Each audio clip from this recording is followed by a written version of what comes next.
Welcome back, 8 Pushers. Now, today's segment's going to be on the end of slavery.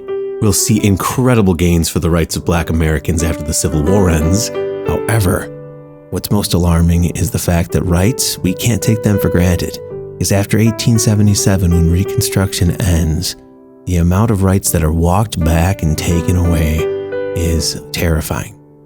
So what progress was made? Let's go into that now, starting with the Emancipation Proclamation. In 1862, President Lincoln had the Emancipation Proclamation ready to go, but he didn't have the momentum he wanted in the war to issue it yet.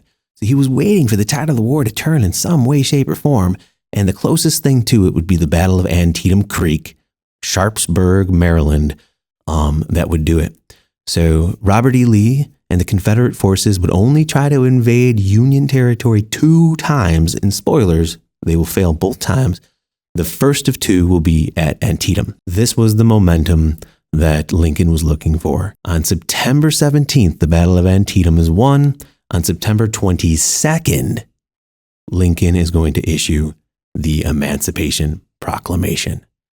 So now, this proclamation won't go into effect, technically, until January 1st, 1863. And the content of this proclamation said that any slaves in rebel territory, so in states that were in current rebellion, would be emancipated or freed. Now, technically, not a single slave was freed because the rebels were fighting a war over slavery and were about to let go of their slaves at this time. However, it did encourage and inspire slaves to escape to the North.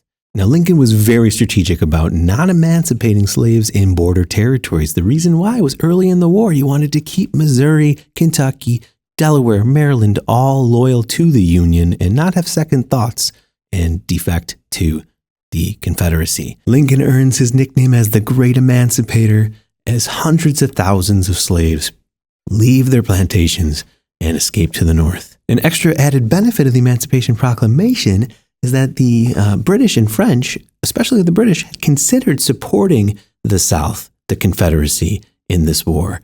And the Trent Affair is a proof of that.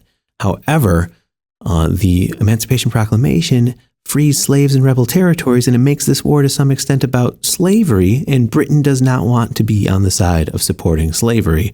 This is kind of the watershed moment for them of deciding not to lend support to the South. The Militia Act of 1862 makes it legal for blacks to be part of the Union Army, and this Emancipation Proclamation that follows up January 1st, 1863 is now going to inspire blacks to escape to the North to join that army of freedom, and they do so in massive numbers. 180,000 black soldiers will fight in the Army of Freedom for the Union. That's 10% of the overall amount of soldiers that were fighting in this war for the Union, and 37,000 will die fighting in the name of freedom. Now, unfortunately, the Union Army remained segregated. They had all black regiments and all white regiments, and the all black regiments did have white officers. They were put in non-combat positions like supply line work, engineer work, cooking work, guard work, and typically did not get to see the glory of battle like white soldiers did. Now, a notable exception was the 54th Massachusetts Regiment, led by a white officer, Colonel Robert Gould Shaw. This all-black regiment did see action. The 54th will take the front lines in the charging of Fort Wagner on July 18th, 1863, and their bravery in battle will win them medals of honor. The war will end in April of 1865, but in January, Lincoln is sensing this coming to some degree and is realizing that he will have no easier time to try to pass an amendment to ban slavery than when the South is no longer actively participating in Congress. Lincoln was able to convince Congress to pass the 13th Amendment on January 31st, 1865. It was ratified December 6th, 1865, and officially abolishes slavery across the entire nation. Now, with 4 million former slaves or freedmen without homes, without jobs, without money, without education, without a variety of skill sets, how are they going to be able to transition to being freedmen? Well, there's a Freedmen's Bureau, an agency that's created by the government in 1865 that will provide medical help, food, shelter, and even education to these former slaves, these freed men. One of the most impressive accomplishments of this bureau is having created nearly 3,000 schools that ended up educating nearly 200,000 people to read and write. The Bureau also helps settle labor disputes by supervising the writing of many labor contracts between freedmen and plantation owners. But with limited funding and growing opposition from even President Johnson himself, it faced constant challenges and ultimately ended in 1872. So this was a significant victory, but Southern states quickly responded with restrictive laws known as Black Codes. These were designed to suppress Black Americans economically, politically, and socially. State by state, they varied, but common laws included marriage restrictions, vagrancy laws, restrictions on property ownership, curfews, prohibition on assembling, like getting together and gathering in large groups, limitations on education, restrictions on movement, discriminatory licenses for businesses.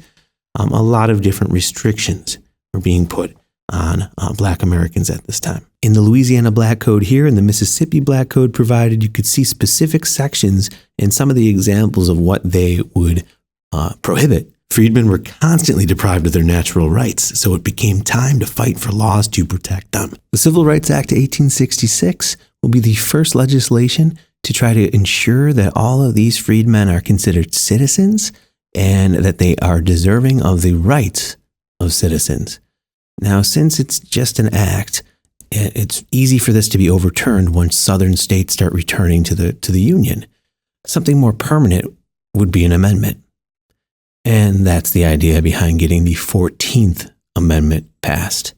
It states that anyone born here is a citizen, so that means all of these former slaves who were born here into servitude are in fact citizens, and it promises equal protection of the law. The effect of this amendment over time cannot be understated because it will be the bedrock of cases like Brown versus Board of Education in 1954, which will turn the tide of the modern civil rights fight. Northern congressmen were able to pass the Reconstruction Acts of 1867, and in this Reconstruction Act, it divided up the South into 5 districts and placed Northern generals in charge of essentially supervising these districts and making sure that the peace is kept and freedmen are, in fact, being given their rights. Building on these reforms, Congress passed the 15th Amendment February 26, 1869. It was ratified February 3rd, 1870. It ensured that citizens could not be denied the right to vote based on race, color, or previous servitude. So this will split the women's suffrage movement. The National Women's Suffrage Association was not happy about this. This included people like Elizabeth Cady Stanton, and they will protest against the 15th Amendment even passing and being ratified due to the fact that it's unfair to women. Susan B. Anthony will even famously in 1872 vote in the presidential election, get arrested, and then go on trial, get convicted, and make a statement about how wrong this is. However, ASA, American Women's Suffrage Association, will support the 15th Amendment, saying that it is an incremental step in the right direction, and ultimately women will get the right to vote. But this was the next step in the process and is still a victory to some degree for suffrage overall. The Enforcement Acts passed by Congress and signed by President Grant in 1870 and 1871 were also attempts to try to protect Black Americans from voter discrimination and KKK activities. Despite these challenges, Black political representation surged during Reconstruction, with the 15th Amendment opening the vote to Black male citizens and Section 3 of the 14th Amendment barring any previous office holders who had supported the Confederacy from running. This opened up opportunities for Black congressmen to run in their positions. By 1870, the first Black congressman, Joseph Rainey of South Carolina, was elected to the House of Representatives. The first Black senator would be Hiram Revels, who took Jefferson Davis's place in Mississippi. This is even more monumental because Jefferson Davis had been the Confederacy's president during the war. Blanche K. Bruce of Mississippi became the first Black senator to serve a full term, as Hiram had only served 1 year. Throughout the next decade, 16 Black men served in Congress, 14 in the House and 2 in the Senate. More than 2,000 Black office holders served in nearly every level of government during Reconstruction. Most of these congressmen came from southern states with large black populations like South Carolina and Mississippi. In fact, South Carolina's House delegation was majority black for a time in the 1870s. They performed exceptionally well, but this progress was short-lived. By 1901, due to discriminatory practices and the rise of Jim Crow laws, the last black congressman of the era, George Henry White of North Carolina, left office. Black representation in Congress effectively disappeared for decades. The next black congressman was Oscar Stanton DePriest, who wouldn't be elected into the House of Representatives until 1928 for Illinois. For the Senate, no black American would be elected until Edward Brooke in 1966. Now that's going to be all for this segment on the end of slavery. However, you're about to hear about sharecropping, essentially slavery by another name. Have a great rest of the day.